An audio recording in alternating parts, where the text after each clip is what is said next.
Welcome back to the Deep Dive. Today our mission is, well, pretty laser-focused. We are analyzing the legitimacy of this online retailer, Chad's Ford Jewelry. They specialize in gemstone pieces, nature-inspired stuff. Yeah. So we took the sources you sent us, community reviews, some technical data, and we're here to figure out, is this platform trustworthy? Exactly. And we're not just looking at the shiny objects, we're really analyzing the transparency signals. For sure. In e-commerce, especially with jewelry, you need to know if the marketing claims actually match up with, the reality of the operation. Okay, so let's start with the social proof. What are people actually saying? Yeah, the ground level. Diving into forums like Reddit, the feeling is surprisingly solid. Commenters, for the most part, seem to think Chad's Ford Jewelry is legit. And we can actually verify some of that. What's really interesting is their Etsy presence. They've been active there since 2023, and they've hit star seller status. Okay, and what does star seller actually mean? It's not just a nice little badge, is it? No, not at all. It's not a participation trophy. You have to hit these really specific metrics, like shipping orders on time, responding to messages in under 24 hours, and keeping something like a 95% five-star review average. It really points to consistent operational discipline. And that seems to be reflected in the buyer feedback itself. People consistently mention good quality for the products. They praise the careful packaging and say delivery is smooth and fast.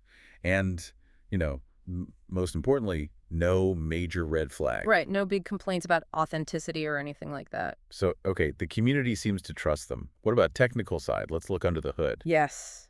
We need that hard data to really confirm if this is a stable operation. That's where the site registration comes in.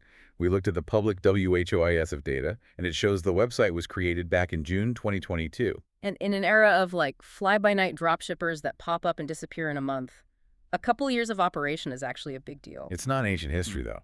No, but it's not brand new. It signals they're likely managing their own inventory, their own process. That gives you, the buyer, a lot less risk. Okay, that makes sense. And there are other stability metrics, too. Like the sources pointed out their product catalog. It's huge. Right, a really wide variety of items. Exactly. And that suggests a pretty significant investment of time and real capital, not just a slick website template, but actual inventory that shows long-term intent. They're also backing that up with engagement, right, on social media. Oh, yeah. They're active on Instagram and Facebook. They're posting consistently. And what's more, they're actually interacting with customers in the comments. So they're building a brand, not just pushing products. Which leads to maybe the most surprising signal of trustworthiness we found. They openly share the founder's name. It's Jane. Wait, really? That's unusual. In e-commerce, everyone usually hides behind a brand name or an LLC. It is. Putting a real human name out there adds this layer of accountability. It's a really confident move. I mean, that changes the dynamic completely. It really does. It just signals a different level of sincerity. So when we put it all together, the strong community feedback, the verified site history, all this transparency, the verdict seems pretty clear.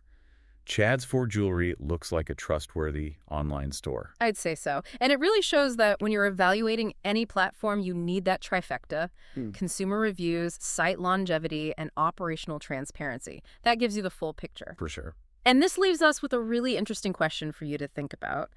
How much does knowing the founder's name actually influence your trust in a digital brand?